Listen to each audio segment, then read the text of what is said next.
What up, everyone? My name's the Ripper Danny B, and welcome to episode 9 of the WWE 2K16 Universe Mode.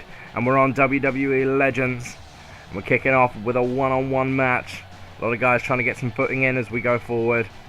Some new guys looking to get into the Legends Championship picture, and of course, by extension, the Hall of Fame picture, of course.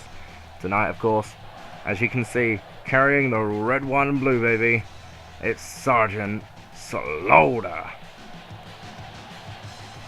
It'll be the first time the Sarge has made an appearance, well, in a game for me for a long time, but definitely in the first time he's made an appearance in our season mode. And his opponent, none other than the Mastodon himself. It's time, baby. Oh, it's time. It's Vader time. Vader, one of the best all-time big men in the history of this sport. You know, he still managed to make a name for himself when big men were kind of being phased out, especially within the WWE. Vader's here tonight, making his first appearance as well. All looking towards a future Legends Championship shot. Definitely a Hall of Fame Championship spot in the case of Slaughter. Can't remember, is Vader in the Hall of Fame? Don't think he is he? Well overdue for it. I mean, I know he wasn't much of a part of the WWE, but he was definitely a fundamental part of WCW in the day. But regardless, let's get it on. We got Slaughter, we got Vader. This is a one-on-one match. And there's the bell. We've got 2 matches coming up for you tonight. One of which, of course, is, well, both in fact are singles matches. One of course, I'm saying of course like you guys already know what's going on. One will have tag team championship implications. It's only a one-on-one match, but all the same, I like to mix things up once in a while. You know that. So we're kicking off with 2 big men here, 2 stalwarts of the 90s wrestling scene, 80s especially in Slaughter's case, but 90s as well. He was a big part of the 90s. Early 90s in particular. But of course he had the authority figure in the mid-90s. A couple of hilarious sketches with D-Generation X, which I remember vividly. And also the debut of Kurt Angle's theme song when he faced Triple H. I think it was 96. First time we heard what would then become Angle's theme song. Yeah, you can expect this one to be heavy hitting. Always will be with these guys involved. But I figured we'd get some more people on, you know. We've got a huge roster to play with this time around. I'm not often a big fan of playing with Legends. But in games gone by, I very rarely use most of the Legends. You know, Shawn Michaels, Edge, you know, a few exceptions, but majoritively, most of them just sit on the sidelines. I didn't get most of last year's DLC for that reason. I didn't see the point, but this time they're all in box. And it all makes a difference because you guys get to see them. You guys get to enjoy a good old-fashioned Legends brand. It's a good idea to put this together if you ask me, but of course I would. It's my show. Slaughter going in with the submissions early. Working on that arm is a good idea. Setting up for the Cobra Clutch later on. Although, as I've said before, I'm pretty sure the submissions are broken this time round. In AI matches, at least. And we're coming off the back of what was a pretty epic 3-part Raw for a #1 contendership. If you didn't see the end of that, it was, I wouldn't say shocking, but that was an interesting tournament, to say the least. So we have a new #1 contender for the WWE World title at Extreme Rules, but there are 2 Legends exclusive championships up at stake. One match has already been decided, the Hall of Fame Championship. Edge was pretty much screwed out of the belt at WrestleMania, so he will be getting another shot at Extreme Rules. However, Slaughter with a nice elbow there. Missed it though, Vader got out of the way. However, the Legends Championship does not have a #1 contender yet, so these guys are all fighting for that spot. We're not going to do another tournament. I'm known for my crazy ideas. Luckily the game restricts me to a certain extent because, you know, if you had to create your own match we'd be in trouble. But we don't. Vader is now getting the advantage over Slaughter. It's nice, often like we don't see, we've got a Vader bomb coming here. Bouncy, bouncy, crash! Down goes Vader. I'm going in for a cover. Could be a bit early to put the Sergeant away. 1, 2. Yeah, too early. Vader in the advantage though. Yeah, you don't often realise, especially seeing as you don't see these guys much anymore, but how massive they are. You know, in the 80s and early 90s, that was kind of the norm for wrestlers to be that big, but you know, it hasn't been that case for a long time. Got Vader going for the powerbomb. Just kind of splat. 1, 2. No, Slaughter still in it. There was no bounce in that move at all, was it? It was just splat.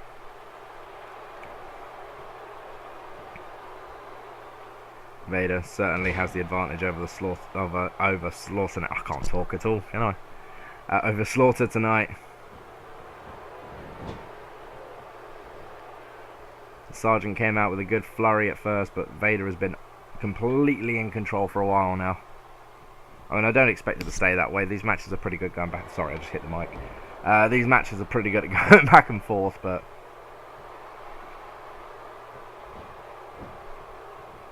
Vader in for another cover now. We've got 1, 2.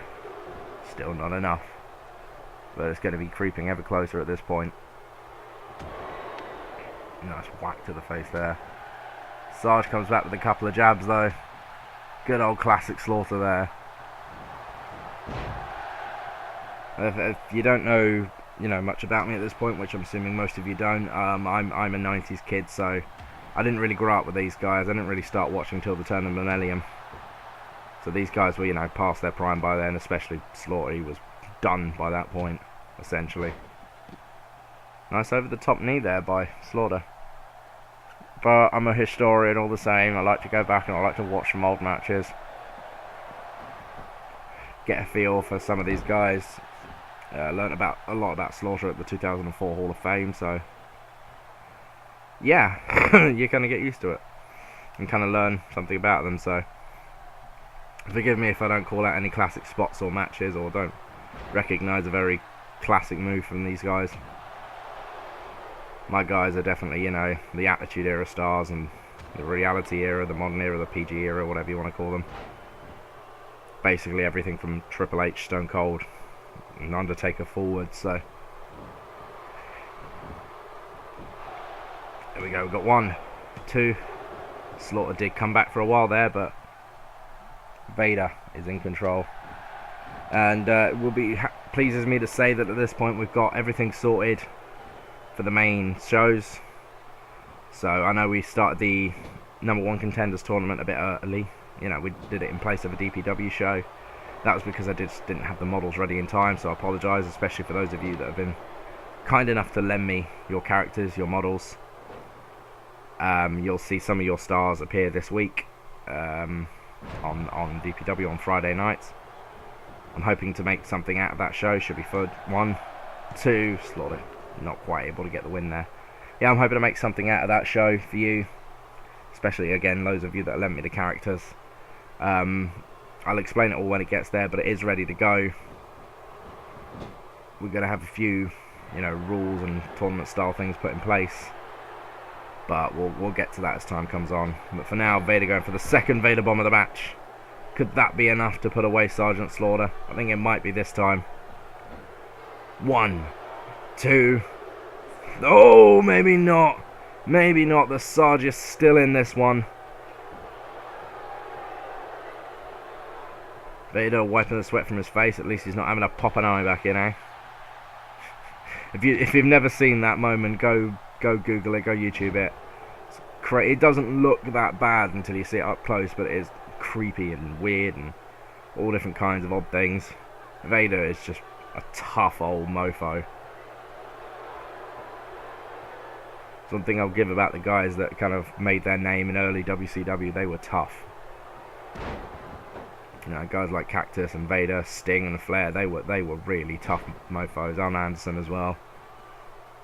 They could break a leg and still finish a match, those guys. Vader pulling in Slaughter again. There we go. That one seemed to have a bit more bounce to it, didn't it? Maybe it's just the echo of the sound, but seemed to do it a bit more. Vader in for another cover. 1, 2, 3. That was all Vader, baby. It is Vader time, certainly. With a performance like that, man, Vader is going to go far.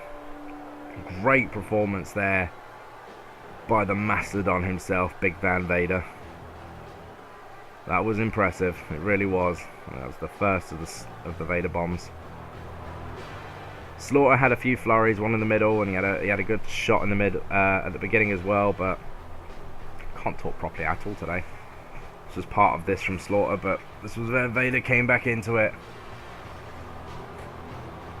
And gone for the first power bomb here from Vader.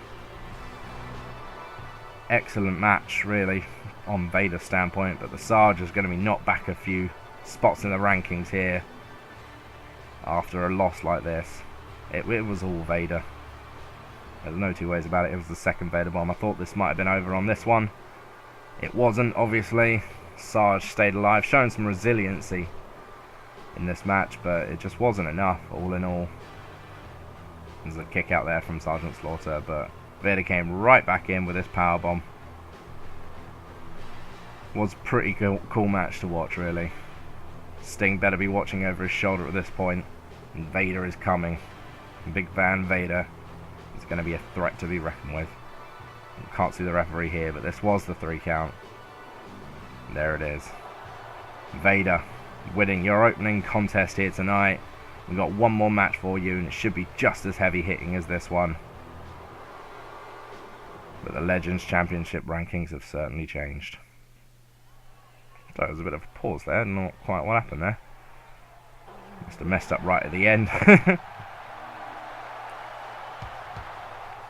So here we go. This is your main event for this evening. It is a 1-on-1 match with Tag Team Championship implications. Baby, break it down. Introducing first, being accompanied to the ring by the Heartbreak Kid Shawn Michaels from Greenwich, Connecticut, weighing in at 265 pounds. The Game, Triple H. Not that he was really known as The Game at this point. I have to keep filling these entrances with talk, by the way, just so you know, WWE doesn't clock the music and ban the videos. On that point, actually, what I've got to say, some of you may have noticed WrestleMania Part 1 has been taken down. That was a WWE copyright strike. They slapped me up for the video cutaway thing of Sting's entrance. So they've banned that. So in the future, I'm going to be very careful about that. You won't see the full thing from Vader, from Kane even. Oh, for God's sakes, from Sting. But anyway, Triple H's opponent tonight, being accompanied to the ring by The Undertaker, weighing 326 pounds, Kane. And you have any idea how happy I am this song is in the universe mode? It's amazing. We haven't heard this song for months. For years. I can't talk at all today. I'm really not with it. We haven't heard this song in a WWE game for years. At all, to be fair. They kind of just stopped using it. Both in the game and in, video features, old WrestleManias I watch back. And I might have said this before, but, moving on. So, yeah, we've got Kane, we've got Triple H. Obviously, this match will have implications for both the Brothers of Destruction and Degeneration X as the tag team picture moves forward. Brock Lesnar losing to John Cena last night means that the WWE Tag Team Championship is now open. It's going to be up for grabs at Extreme Rules. We're going to decide who our number one contenders are going to be over the next week or so. Of course, this weekend we are looking towards an NXT Arrival special. Won't be a big one. It'll only be a 4-match card, but it should be a good match, good show all the same. And next weekend we will be enjoying WWE Extreme Rules. And of course, if you've been following me, you know that I'm planning on a new WWE related series coming this weekend. I'm looking forward to that. I'm sure you guys are too. Hopefully it will come out alright. It's not game related at all. It's down to the WWE programming. I'll explain a lot more. Well, I might not. I might just wait for it, keep it a surprise. But keep your eyes peeled. Make sure you subscribe to the channel to make sure you don't miss that video. I know with these game videos it's easy enough just to catch them on Twitter or, you know, see them in the upload feed.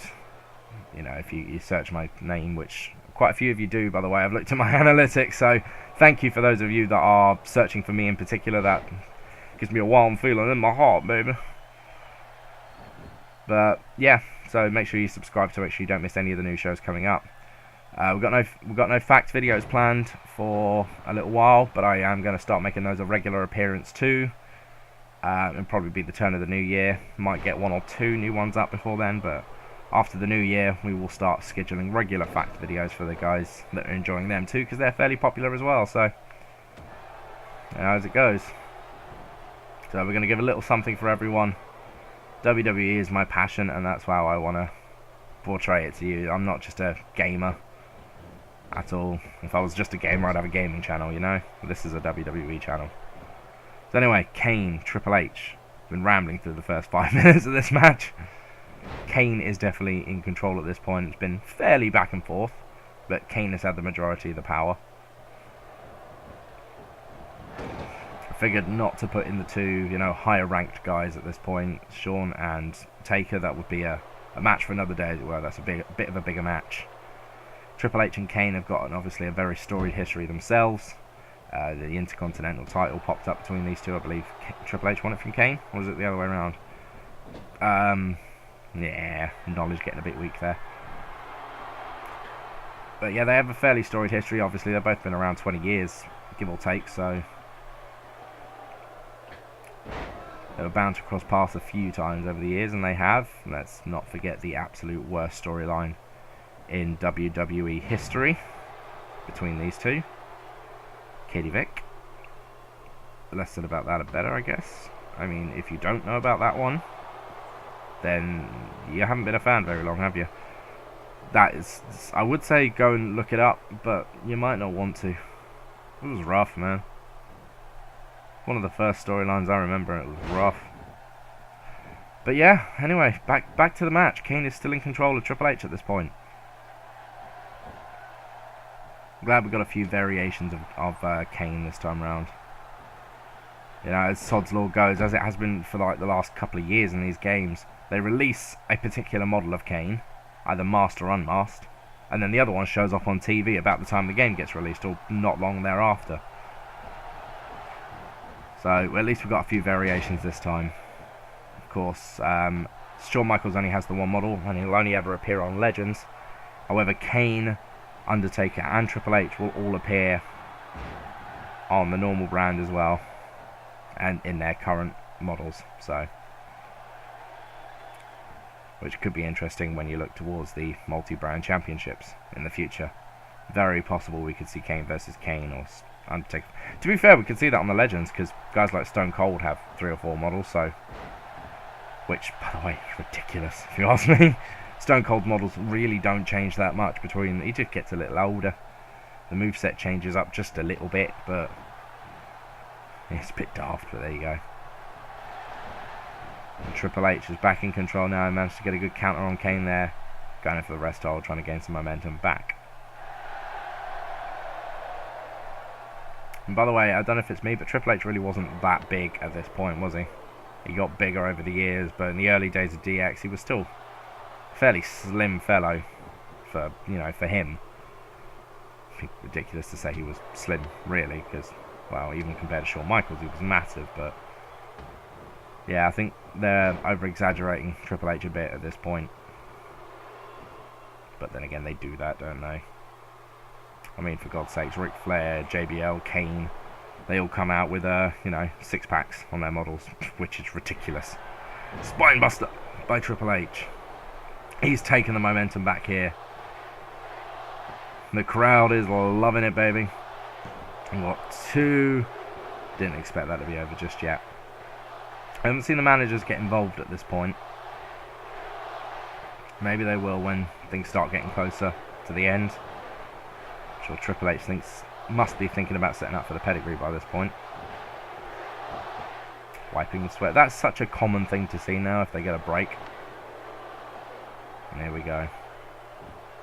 Triple H is gearing up.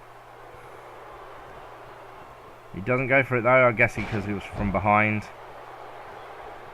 I have to assume that that's the reason, because that seemed a bit daft. Got 2 from Kane, not surprised, there was no big move hit there. We'll see in a minute if he charges up again, because pretty sure Triple H has never had a back suplex as a finishing move. And don't get me wrong, I don't know everything, but I'm pretty sure that hasn't been anybody's finishing move since the 50s. So, yeah. Kane now setting up the choke slam. He gets him up and Triple H counters. Well, never mind. Doesn't matter if he still kept the pedigree or not from before, because he's got another one now. Kane sits right back up though. Damage has not been done to the big red machine yet. And just as I say those words, the sign pops up behind. Kane, clothesline. Is this a set or is it a comeback? I don't think I've seen it. It looks like a comeback from its positioning, but I've not seen that one yet. So yeah, pretty cool. It's pretty accurate. Kane going for another sidewalk slam.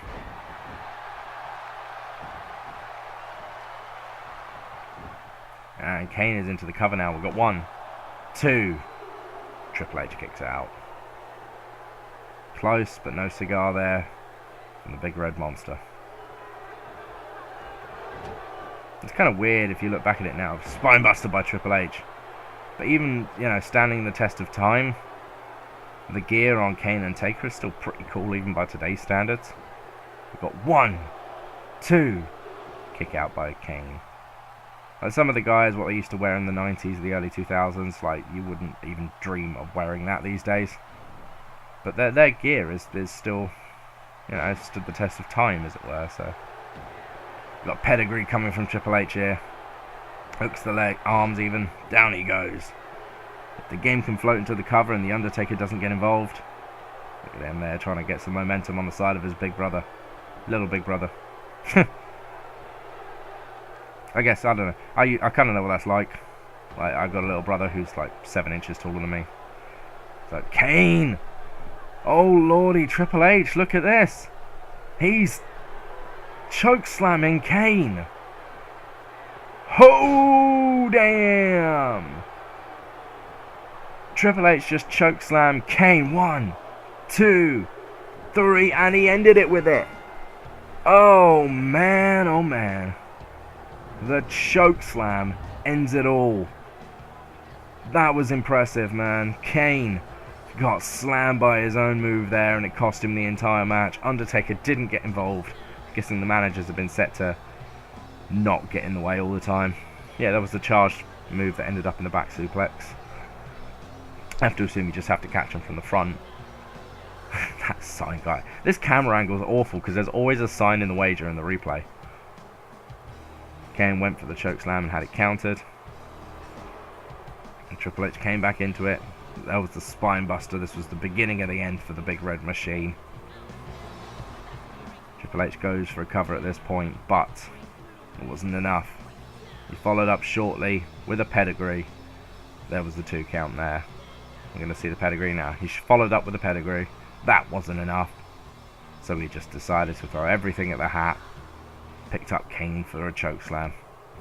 Way higher than he'd ever realistically be able to get Kane up, mind. I don't know, maybe about then. There you go. We've got 2 and 3. What an epic legend show this has been. Degeneration X stands tall as Triple H defeats Kane. Ladies and gentlemen, my name has been The Ripper Danny B, as always, and this was episode 9 of the WWE 2K16 season. Join me tomorrow for NXT. Peace out.